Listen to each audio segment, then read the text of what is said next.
So ngayong araw na ito mga ka-farmers is pupunta kami doon sa puno ng kawayan upang magkuha ng itlog ng pato, or ang tawag namin dito sa Iloilo pato, pero sa Tagalog is itik. So kukunin namin kasi doon siya nangingitlog sa ilalim ng puno ng kawayan. So tara mga ka-farmers, samahan niyo ako.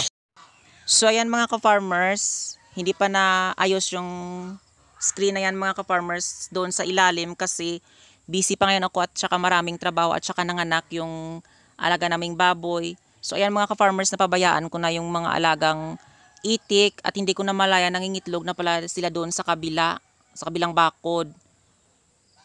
So ayan, kung hindi sila mga ka-farmers makukuha dyan, is kinakain yung kanilang mga itlog ng mga asong gala. So sayang talaga mga ka-farmers yung kanilang itlog. So kailangan kunin para mapakinabangan din, gawin na lang pang ulam.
So ayan mga ka-farmers, 6 yung kanyang itlog.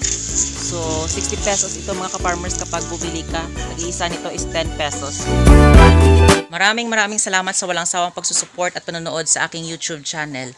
And don't forget to like, share, and subscribe to my YouTube channel. Happy farming mga ka-farmers!